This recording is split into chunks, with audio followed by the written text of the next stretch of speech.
All right, let's dig in. Carl Jung says, there is no coming to consciousness without pain. Dang. What? No.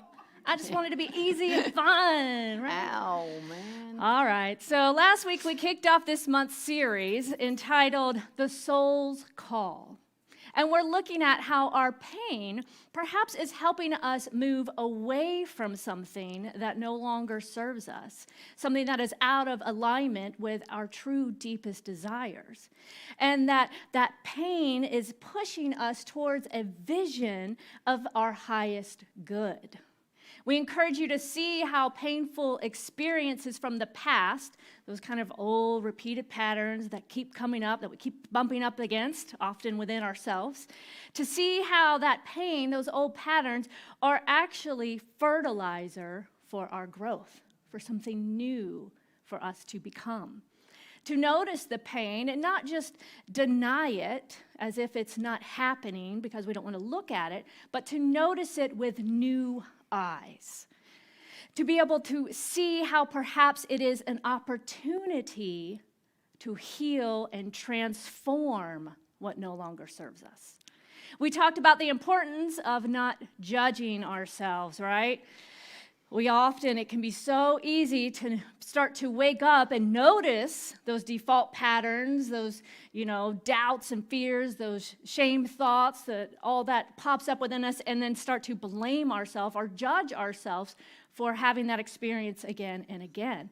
But the key is to be able to witness it without blaming ourselves, to take responsibility without blame in order to actually transform the pain into something greater. Pain is not a punishment. You did nothing wrong if you are experiencing something painful. In fact, it is an opportunity for growth. So that leads us to today. How are you going to show up today in your life? Who are you going to be today? And each and every moment we are at choice, and we get to choose and choose again. We get to wake up to a new day, a fresh beginning. I love that. I love that. So whatever happened yesterday, let it go. Today is a new day. And those painful experiences can often bring us an opportunity for self-love and forgiveness. One of our core concepts in the Science of Mind teaching is forgiveness. Human forgiveness is the process that frees us to live in the eternal now moment. Is it an essential step in our spiritual growth?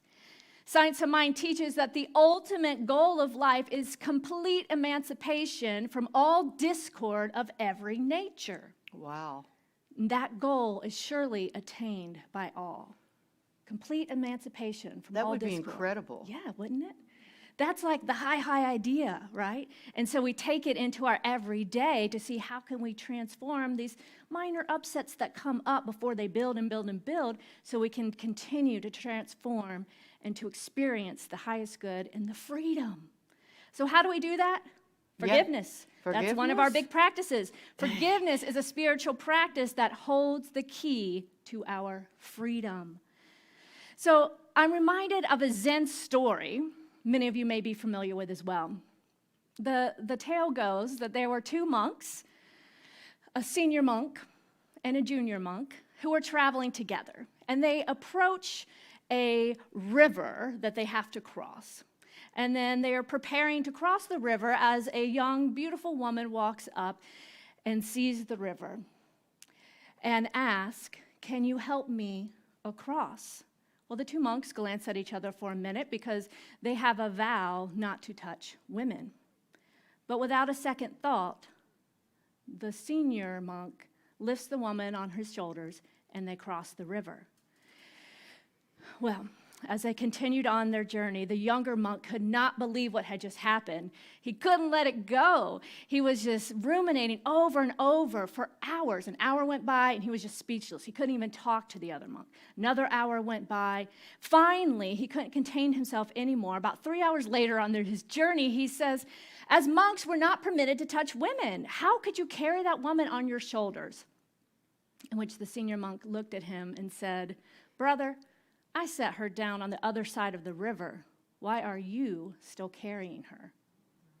Mm-hmm. So this simple Zen story is a beautiful message about living in the present moment and letting go. How often do we carry around those past hurts, those old beliefs about ourselves, or those old resentments, and the only person it's really hurting is ourselves. And we can choose whether we're going to keep ruminating over those thoughts of the past, or are we going to free ourselves through the practice of forgiveness and letting go? Because all it really does is weigh us down and drain our energy. So we get to choose what no longer serves us, and we get to choose how to forgive and let go in order to live in the eternal now, because really that is all we have, is this now moment. And what you see in the world is actually simply a projection of what you see with. So what you see is what you see with, meaning that wholeness is our natural state, but what lens are we seeing the world through? Think of it like wholeness and being all that we are, yet forgiveness, yet all the stuff that happens starts to become gunk, right? It's like stuck in us, like this gunky goo of resentment and pain.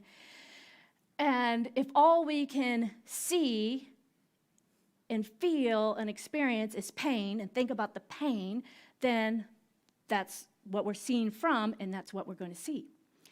But imagine if you had this wonderful tool, kind of like Drano. So when your pipes get all clogged up, you can pour some Drano down and it clears it out. So imagine the spiritual Drano being this practice of forgiveness. And you can allow yourself to allow it to wash over you, just like that Drano, clearing out all the past resentments, all the gunk, all the self-doubt, all the self-judgment of yourself and others, all that, in order to restore yourself back to that natural state of who you are, the wholeness, the love, the creativity, the freedom, the abundance. All of this is flowing in as and through you if you allow it, if you choose to see it, to be it, to embody it. So today, we invite you to lean in even more, because the way out, transformation, the way out is through. We can't simply bypass the pain or not look at it or deny it. But when we lean into it and allow it to be our teacher, we can transform it and get back in alignment with that highest vision for our life, with the wholeness, and be back in integrity with ourselves. So, buckle your seatbelts, everyone, as we lean in now, and Reverend Soni is going to take us even deeper. You know, I think liquid plumber works as well. Liquid plumber, all right. As well as Drano, right? Liquid plumber, hey.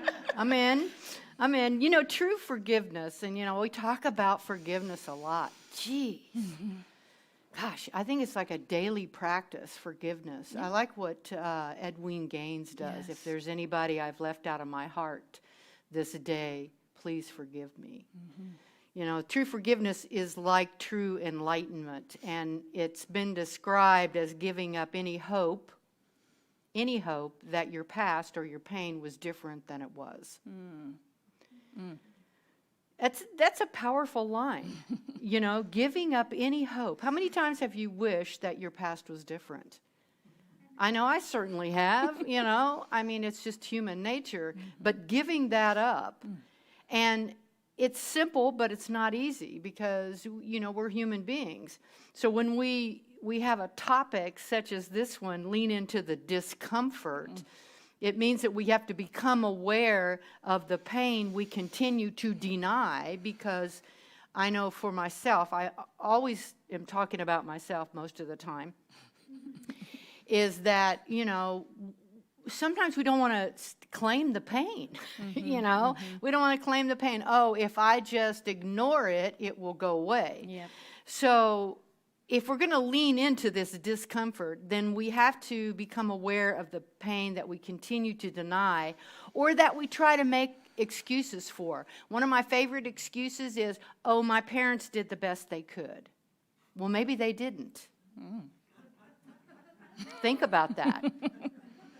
Maybe they didn't. Maybe they hated me. You know, I mean, really. So stop making excuses, right? Yeah. And let the past be what it is. And we cannot work through our pain or lean into it unless we're willing to acknowledge that pain and forgive ourselves for self-inflicted pain. Yes. That's the big one. It's the big one. Yes. So forgiving, for the most part, can be really difficult.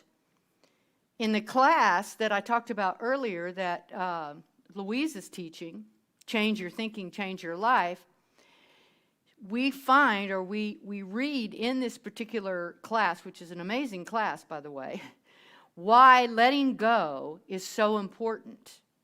We learn that letting go is not easy. We learn that it's not easy. We're not taught that it's something that we can do on a daily basis.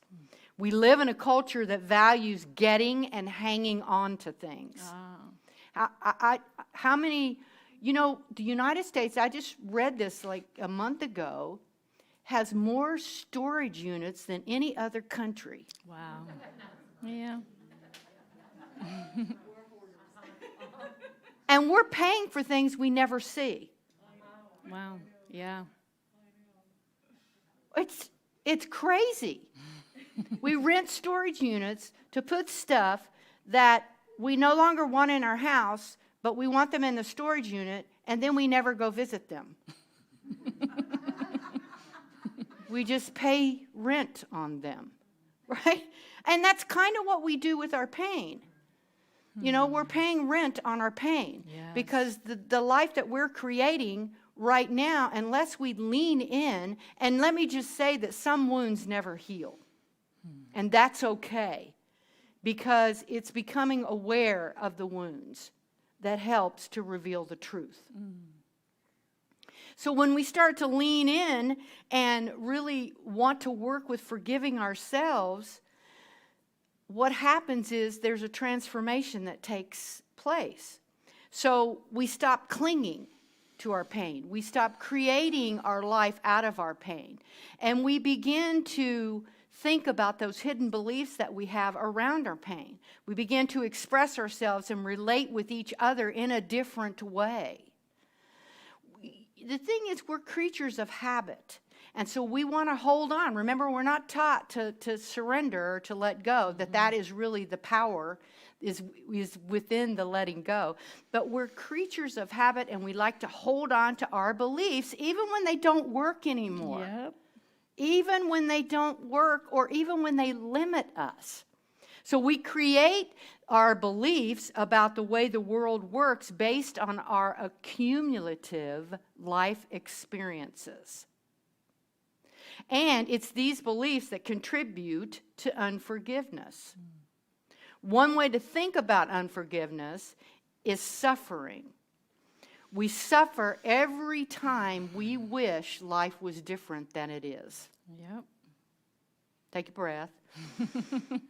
We suffer every time we wish that life was different than it is. Or someone was different than they are. Oh, please. Girl, I didn't want to go there today. Don't make me. This suffering is created by the gap between the way the world really is and the way we want the world to be. We all create a world for ourselves that is based on hopes and wishes and what ifs and should be's and might have beens and why can't they change. This world may have very little connection that we've created to what the real world really is. Forgiveness is something that we do for ourselves. I think about it as an emotional house cleaning, right? How many people haven't cleaned their house since COVID? Hey, look, somebody's honest back there. Yay! Yay! Okay, so what does your house look like right now? If you haven't cleaned it for 10 years, you know, you've got all these little dust bunnies under the bed and everywhere else. So that's what it's like when we don't forgive ourselves. Because if you refuse to forgive, you're clinging to self-defeating feelings such as guilt and shame and blame and hurt and resentment. And when you do this, you cannot be the best that you came to be. It's like starting with a clean slate almost. When you have a problem with someone, let's think about this. When you have a problem with someone, Reverend Rainbow, Tell me. it's almost always because they're not behaving the way you want them to. Yeah, hard truth. Getting the other person to change their actions, their behavior, or even changing their words isn't the point of forgiveness. In fact, the other person may never change. And here's the bad news. They may never apologize. Yeah. So you can think of forgiveness more about how it can change your life. What happens if I forgive?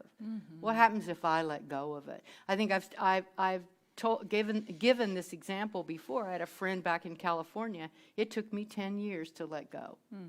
So I carried that around for 10 years, and it didn't do me any good at all. They weren't suffering from the non-forgiveness. My non-forgiveness wasn't affecting them, but it certainly was affecting me. So you can think of forgiveness more about how it changes your life by bringing you, and what happened for me was it brought me more peace and more happiness and emotional and spiritual healing. Remember the old saying, judge not? It's a powerful warning that we tend to ignore. And I'm telling you, right now, it seems like it's up everywhere in the world. We're all judging one another. Because laying blame, you see, is a cultural norm in our world. Not only are we taught by society through gossip to judge our family members, our friends, our neighbors, but we are also encouraged to, by our media, to judge people we don't even know. People like celebrities and government officials and religious leaders, etc. Even when we don't even know the situation or what the experience really is that's happening. Forgiveness is a discipline and a powerful spiritual practice. And when you practice forgiveness, you do not change the past, you do not change the pain, but you sure do change your future. And remember, it's an ongoing practice. We think we can if we think that we can go to a workshop and write somebody's name down on a piece of paper and burn it and all will be forgiven, it's not. The truth is that while that may feel good in the moment, it doesn't last. Workshops can be beautiful starting points if they give you the tools you can use to create a lifelong practice of forgiveness. In the words of Henry Nouwen, one of my favorite writers, forgiveness does not mean forgetting, but forgiveness changes the way we remember.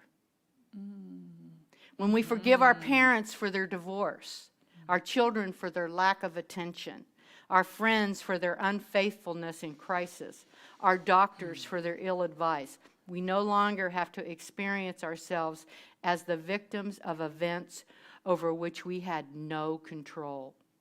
The only people we can really change are ourselves. Forgiving is first and foremost the healing of our own heart, and this is truly the path to enlightenment. So what do you got for us this week then? So this week we invite you to lean into the discomfort. Because I don't know about you, but this idea of practicing forgiveness regularly is a little uncomfortable. It requires confronting parts of ourselves that we often don't want to acknowledge, right? It is work, but it is worth it. And all it takes is a little willingness to be willing, or even to be willing to forgive ourselves. So are you willing to stop playing those scenes over and over in your mind of what you could have said or done, or what someone else should have done or been or said? To stop carrying those burdens. Are you willing? Let me hear you say it. I am willing. I'm willing. I'm a little hesitant there. Maybe I am willing to be willing. All right, that's a place to start. All right, so, there's a fine line between leaning into the pain in order to harvest the learning and leaning into the pain and allowing it to suck you down into that spiral, which often then leads to shame and blame. So just notice, pay attention this week as those thoughts come up.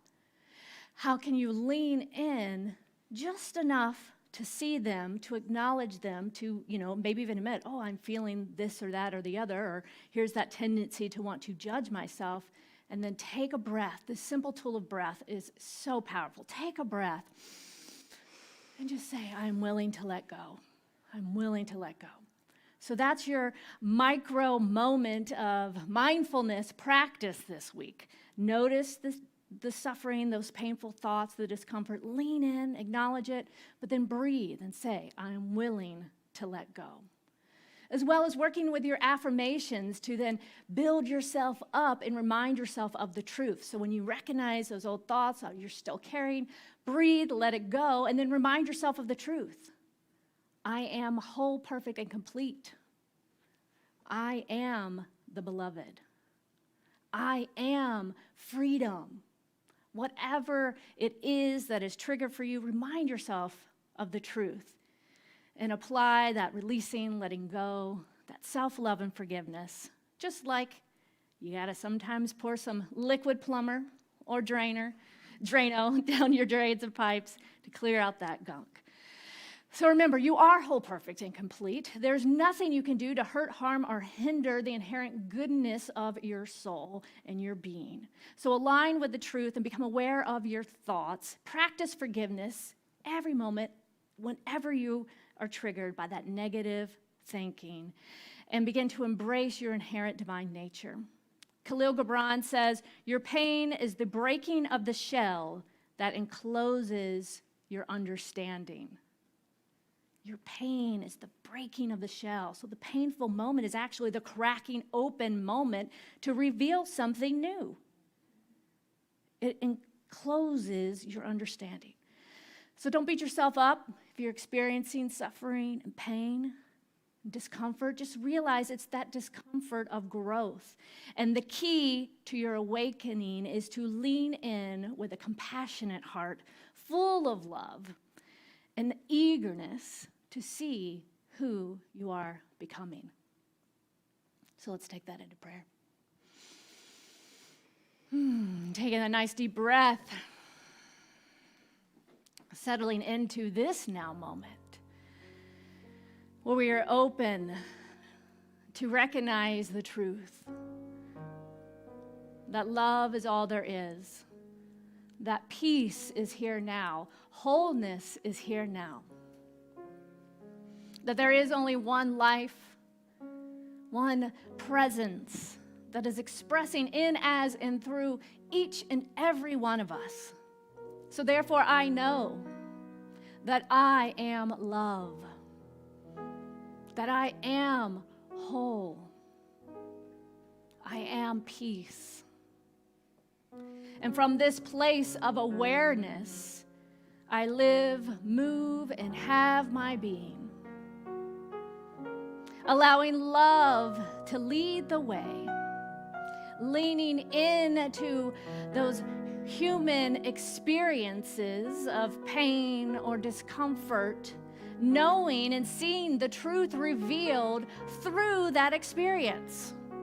I lean in with curiosity, with eagerness to see all that I am becoming, to allow the good, the love, the joy, the peace, the abundance, the freedom, the creativity to express through me. Letting go with ease of what no longer serves and stepping into the wholeness and the fullness of my power, the fullness of my essence and my being and my creative expression, that unique presence that I am here to be at this time and this moment in full expression. So grateful for this now moment. So grateful for each moment to have this opportunity to remember the truth, to know who I am. So grateful as I pass my word to Reverend Soni. As I take a deep breath in and unleash this power of forgiveness, I am reminded of my own personal affirmation, which is, I will not waste this pain. I will not waste this pain. And so I know and acknowledge right here and right now for each and every person within the sound of my voice that regardless of any experience, condition, whatever may be going on at this time, right here and right now, I claim and stand in the gap, knowing that you, me, this community will not waste the pain. And that we are all stepping into this greater yet to be, which is that acknowledgement, the turning away after acknowledging the pain, and the turning away and acknowledging the beauty and the amazing gift that the world is, the amazing gift and the love that each and every soul within the sound of my voice is. Knowing that each and every life, each and every soul, heart, hand is unfolding in that perfection that is the one source of all. Knowing that each hand and heart and soul is absolutely unfolding into that divinity, and recognizing right here and right now, without delay, without impediment, the beautiful and amazing gift of being alive truly is. And so I know, as I declare and stand in the gap for anyone who may not know the truth of themselves, I see you, I hear you, and I feel your heart.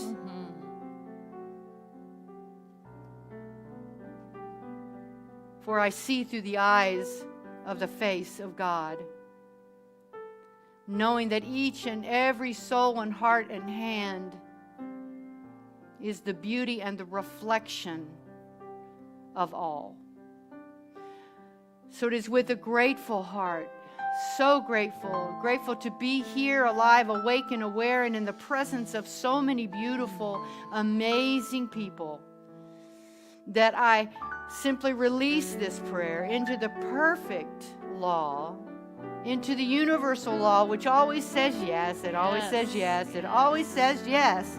I stand in the power of yes, the place of grace, by saying Shalom, Hamdalela, Ashe, Namaste. This prayer is done. Leave it knowing it is so, and so it is. Yes, it is.